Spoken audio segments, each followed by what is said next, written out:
Express entry കാറ്റഗറിയിൽ പുതിയ ലിസ്റ്റുകൾ പ്രഖ്യാപിച്ച് കാനഡ ഇമിഗ്രേഷൻ വകുപ്പ്. നിരവധി മാറ്റങ്ങളാണ് ഇപ്പോൾ എക്സ്പ്രസ് എൻട്രിയിൽ കൊണ്ടുവന്നിരിക്കുന്നത്. എക്സ്പ്രസ് എൻട്രി എന്ന് പറഞ്ഞിട്ടുണ്ടെങ്കിൽ കാനഡയിൽ എത്തിയിട്ടുള്ളവർക്കും അല്ലെങ്കിൽ പുറം രാജ്യങ്ങളിൽ നിന്നും കാനഡയിലേക്ക് ഇമിഗ്രേഷൻ ത്രൂ എത്തേണ്ടവർക്കും വേണ്ടിയുള്ള ഒരു പൂൾ സിസ്റ്റമാണ് അതെന്ന് പറയുന്നത്. ഇവിടെ പഠിച്ചിട്ടുള്ള കുട്ടികളൊക്കെ അവർ മുന്നോട്ട് PR അപ്ലൈ ചെയ്യുന്നത് ഈ സിസ്റ്റം വഴിയും അതോടൊപ്പം തന്നെ പ്രൊവിൻഷ്യൽ നോമിനി പ്രോഗ്രാംസ് വഴിയുമാണ്. ട്രാൻസ്പോർട്ടേഷൻ റിലേറ്റഡ് ആയിട്ടുള്ള കാറ്റഗറി ഇല്ല, അഗ്രികൾച്ചർ റിലേറ്റഡ് ആയിട്ടുള്ള കാറ്റഗറി ഇല്ല. എന്നാൽ പുതിയ കാറ്റഗറീസ് ആയിട്ട് എഡ്യൂക്കേഷൻ റിലേറ്റഡ് ആയിട്ടുള്ള ജോലികൾ, പ്രത്യേകിച്ചും ടീച്ചേഴ്സ്, എഡ്യൂക്കേഷൻ അസിസ്റ്റൻസ്, എഡ്യൂക്കേറ്റേഴ്സ് മുതലായവരെ പുതിയ ലിസ്റ്റിൽ പെടുത്തിയിട്ടുണ്ട്. അതോടൊപ്പം തന്നെ സോഷ്യൽ സർവീസ് റിലേറ്റഡ് ആയിട്ടുള്ള ലിസ്റ്റുകൾ ആഡ് ചെയ്തിട്ടുണ്ട്. അങ്ങനെ പല മാറ്റങ്ങളും വന്നിരിക്കുകയാണ്. ഇതുമായിട്ട് ബന്ധപ്പെട്ടുള്ള ഒരു ലൈവ് ഡിസ്കഷൻ നമ്മുടെ അടുത്ത ആഴ്ചയുള്ള സാധാരണ ലൈവ് സെഷനിൽ നടക്കുന്നതാണ്. നമ്മുടെ ഇമിഗ്രേഷൻ കൺസൾട്ടന്റിനെ അതിലേക്ക് ക്ഷണിച്ചിട്ടുണ്ട്. തീർച്ചയായിട്ടും നിങ്ങൾക്കും നിങ്ങളുടെ കമന്റ്സുകളൊക്കെ ഈ വീഡിയോയുടെ താഴെ തന്നെ ഇമിഗ്രേഷൻ സംബന്ധിച്ചുള്ള കാര്യങ്ങളൊക്കെ നിങ്ങൾക്ക് കമന്റ് ചെയ്യാവുന്നതാണ്. എല്ലാവർക്കും നമ്മുടെ ഞായറാഴ്ചത്തെ പ്രധാന വാർത്തകളിലേക്ക് സ്വാഗതം. നിരവധി വാർത്തകൾ നമുക്ക് ഇന്ന് ഡിസ്കസ് ചെയ്യേണ്ടതായിട്ടുണ്ട്.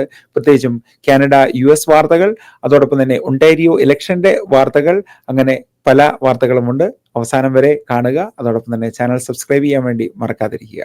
ഇമിഗ്രേഷനുമായിട്ട് ബന്ധപ്പെട്ടുള്ള പോളിസി അപ്ഡേറ്റുകളൊന്നും കാര്യമായിട്ട് വന്നിട്ടില്ല. എന്നാൽ ഈ കഴിഞ്ഞ ദിവസങ്ങളിൽ ഇമിഗ്രേഷൻ മിനിസ്റ്റർ മാർക്ക് മില്ലർ പല പ്രസ്താവനകളും പുറപ്പെടുവിക്കുകയുണ്ടായി. അതിൽ പ്രധാനമായിട്ടും ഇന്ത്യയിൽ നിന്നുള്ള റിക്രൂട്ട്മെന്റുകൾ കനേഡിയൻ യൂണിവേഴ്സിറ്റികളും കോളേജുകളും കുറയ്ക്കണമെന്നാണ് പറഞ്ഞിരിക്കുന്നത്. കാനഡയിൽ കൂടുതൽ മൾട്ടി കൾച്ചറലിസം അല്ലെങ്കിൽ വൈവിധ്യം കൊണ്ടുവരുന്നതിന് വേണ്ടി മറ്റു രാജ്യങ്ങളിൽ നിന്നുള്ള ഇമിഗ്രേഷനും അതോടൊപ്പം തന്നെ സ്റ്റുഡന്റ് വിസയ്ക്കും കൂടുതൽ പ്രാധാന്യം നൽകണമെന്ന് അദ്ദേഹം പറയുകയുണ്ടായി. അതോടൊപ്പം തന്നെ വലിയ നമ്പർ ആളുകളാണ് ഇന്ത്യയിൽ നിന്ന് ഇങ്ങോട്ട് എത്തിയിരുന്നത്. അതിൻ്റെ കാരണമെന്ന് പറയുന്നത് ഇന്ത്യയിലെ ജനസംഖ്യ തന്നെ ഉയർന്നു നിൽക്കുന്നതും അതോടൊപ്പം തന്നെ കൂടുതൽ ആളുകൾ വിദേശത്തേക്ക് പോയി പഠനം ആഗ്രഹിക്കുന്നവരുമാണ്. അതുപോലെ തന്നെ രണ്ടാം സ്ഥാനത്ത് ചൈനയുണ്ട്. ചൈനയിൽ നിന്നും ധാരാളം ആളുകൾ ഇങ്ങോട്ട് വരുന്നുണ്ട്. നമുക്ക് കാണാൻ സാധിക്കുന്ന ഒരു കാര്യം എന്ന് പറയുന്നത് ചൈന പോലുള്ള രാജ്യങ്ങളിൽ നിന്ന് ഇവിടെ വന്ന് പഠിച്ചതിന് ശേഷം അവർ തിരിച്ച് ആ രാജ്യങ്ങളിലേക്ക് പോകുന്നതിനുള്ള പല കാരണങ്ങളും ഉണ്ട്. കാരണം മറ്റൊന്നുമല്ല, അവിടെ കാര്യങ്ങൾ വികസിച്ചുകൊണ്ടിരിക്കുകയാണ്. ചൈനയിൽ നിന്നുള്ള വിവിധ വീഡിയോകളൊക്കെ നിങ്ങൾ കാണുന്നുണ്ടായിരിക്കും. നിരവധി ആളുകൾ റിവേഴ്സ് മൈഗ്രേഷൻ നടന്നുകൊണ്ടിരിക്കുന്ന സമയമാണിത്.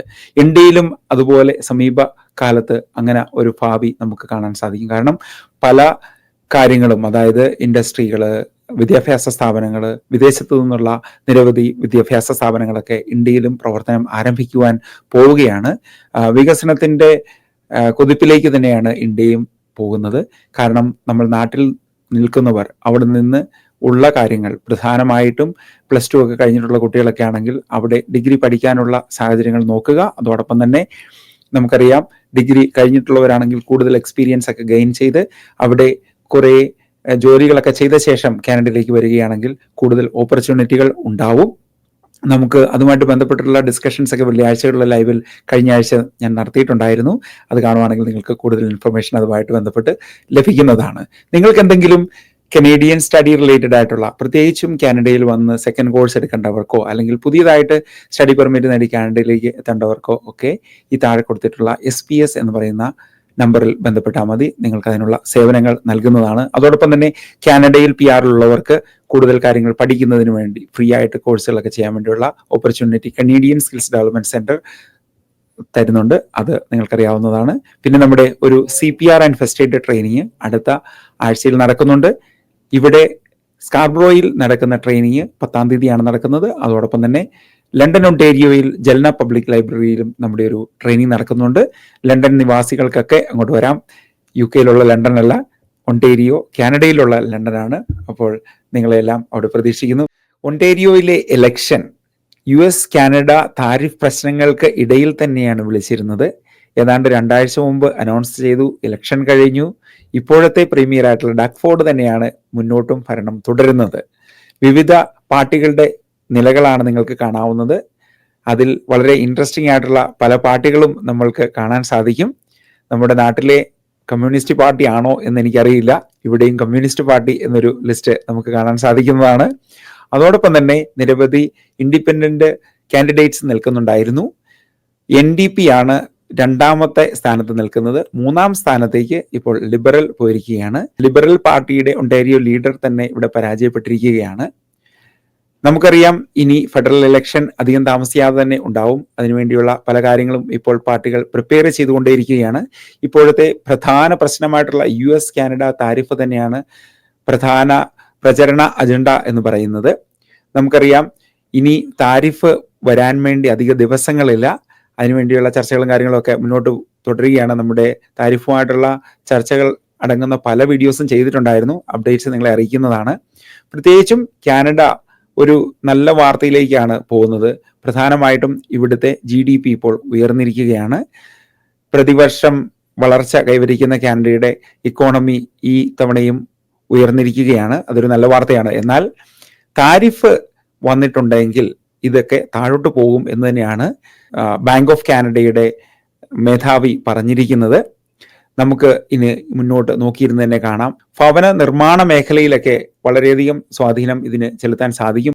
സ്റ്റീൽ ഉൽപ്പന്നങ്ങളാണ് പ്രത്യേകിച്ചും കൊമേഴ്ഷ്യൽ ബിൽഡിങ്ങുകളും അതോടൊപ്പം തന്നെ ഫ്ലാറ്റുകളും ഒക്കെ ഇവിടെ കെട്ടിപ്പൊക്കുന്നതിന് വേണ്ടി ഉപയോഗിക്കുന്നത്. വീടുകളുടെ വില ഉയരാനുള്ള സാധ്യതയുമുണ്ട്. ഇൻട്രസ്റ്റ് റേറ്റ് ഇപ്പോൾ നോക്കുകയാണെങ്കിൽ 3% നിൽക്കുന്നത്. ഇനി ഒരു ഇൻട്രസ്റ്റ് റേറ്റ് കൂടെ നടത്തിയ ശേഷം ഇൻട്രസ്റ്റ് റേറ്റ് ഫ്രീസ് ആക്കും എന്നാണ് ബാങ്ക് ഓഫ് കാനഡ ഇപ്പോൾ പറഞ്ഞിട്ടുള്ളത്. മാർച്ച് മാസത്തിൽ ഒരു ഇൻട്രസ്റ്റ് കട്ടും കൂടെ വന്നിട്ടുണ്ടെങ്കിൽ 2.75 എത്താനുള്ള സാധ്യതയുണ്ട്.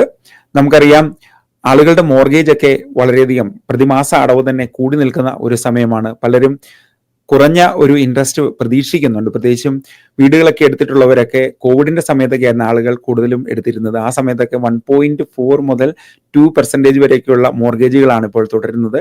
അത് വീണ്ടും റിന്യൂ ചെയ്യുമ്പോഴേക്കും വലിയ എമൗണ്ടിലോട്ട് വരും. അങ്ങനെ വലിയ സാമ്പത്തിക ബാധ്യതയിലോട്ട് ആളുകളൊക്കെ പോകുന്നുണ്ട്. അങ്ങനെയുള്ള പല വാർത്തകളും അതോടൊപ്പം തന്നെ ഡിസ്കഷൻസ് ഒക്കെ നമ്മൾ കാണുന്നുണ്ട്.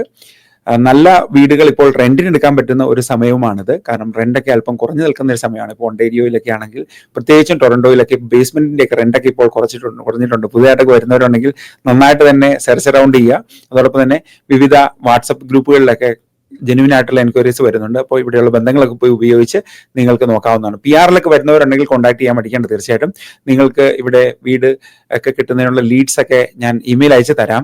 ആരെങ്കിലും ഒക്കെ പുതുതായിട്ട് വരുന്നുണ്ടെങ്കിൽ തീർച്ചയായിട്ടും നിങ്ങൾക്ക് canadianskills.ca ഇമെയിൽ അയക്കാവുന്നതാണ്. bijo@canadianskills.ca. ടൊറന്റോ ഭാഗത്ത് എവിടെയെങ്കിലുമൊക്കെയാണ് വീട് നിങ്ങൾക്ക് ആവശ്യമുണ്ടെങ്കിൽ അതിനുവേണ്ടിയുള്ള ഹെൽപ്പൊക്കെ ചെയ്തു തരാവുന്നതാണ്. കാനഡയിലെ ഒണ്ടേരിയോയിലെ വെതർ നോക്കിക്കഴിയുമ്പോഴേക്കും ഈ ദിവസങ്ങളിൽ വിന്ററിന്റെ എക്സ്ട്രീം സ്റ്റേജിൽ തന്നെ എത്തി നിൽക്കുകയാണ്.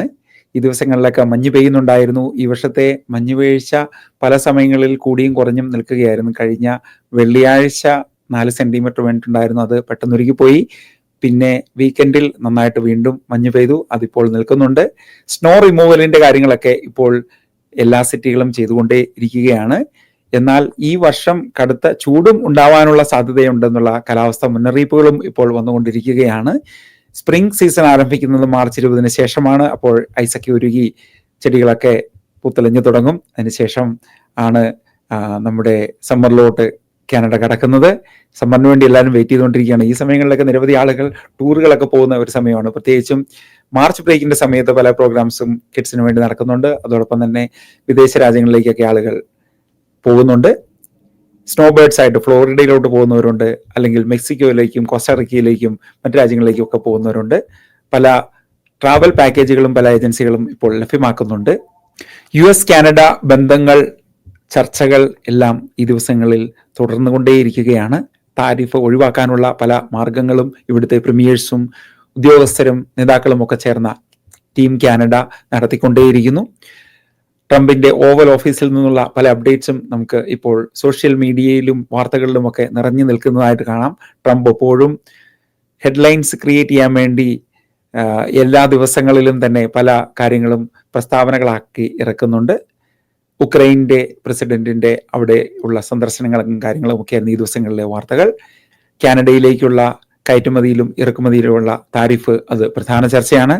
5 ഐസ് എന്നറിയപ്പെടുന്ന സഖ്യത്തിൽ നിന്ന് കാനഡയെ മാറ്റും എന്നുള്ള വാർത്തകളും ഇങ്ങനെ വന്നുകൊണ്ടേ ഇരിപ്പുണ്ട്. അതിൻ്റെ ഒഫീഷ്യൽ പ്രസ്താവനകളൊന്നും നമ്മൾ അറിഞ്ഞിട്ടില്ല. പല ഒഫീഷ്യൽസും ട്രംപുമായിട്ട് അടുത്ത് നിൽക്കുന്ന ആളുകളൊക്കെ ഓരോ വാർത്താ സമ്മേളനങ്ങളിലും ഇങ്ങനെ കാര്യങ്ങളിലൊക്കെ അൺഒഫീഷ്യലായിട്ട് പറയുന്ന കാര്യങ്ങളൊക്കെയാണത്. വ്യക്തമായ കാര്യങ്ങൾ നമുക്ക് അറിയേണ്ടത് പല ന്യൂസ് ചാനലുകളും അവയുടെ റിപ്പോർട്ടുകളായിട്ട് പുറത്തുവിടുമ്പോൾ മാത്രമായിരിക്കും. പിന്നെ നമുക്കറിയാം US-ലെ ഫെഡറൽ ഗവൺമെന്റിന്റെ എംപ്ലോയി കട്ട്, അതായത് പലരെയും പിരിച്ചുവിടുന്ന പല വിജ്ഞാപനങ്ങളും പുറപ്പെടുവിച്ചിട്ടുണ്ടായിരുന്നു. അതിനെ ചില കാര്യങ്ങളെയൊക്കെ ഫെഡറൽ ഗവൺമെന്റിലെ ജഡ്ജിമാർ തന്നെ അത് സ്റ്റേ ചെയ്തിരിക്കുകയാണ്. അങ്ങനെയുള്ള അപ്ഡേറ്റ്സ് ആണ് നമുക്ക് അവിടെ നിന്ന് വന്നുകൊണ്ടിരിക്കുന്നത്. US-ൽ നിന്നുള്ള സുഹൃത്തുക്കളൊക്കെ തീർച്ചയായിട്ടും കമന്റ് ചെയ്യുക. അപ്പോൾ ആ കാര്യങ്ങളൊക്കെ നമ്മുടെ വെള്ളിയാഴ്ചയുടെ ലൈവ് സെഷനിലൊക്കെ നമുക്ക് ഡിസ്കസ് ചെയ്യാവുന്നതാണ്. എല്ലാവർക്കും ഒരു നല്ല ആഴ്ചയും ദിവസവും ആശംസിക്കുന്നു. നമുക്ക് വെള്ളിയാഴ്ച കാണാം. Thanks for watching. ബൈ.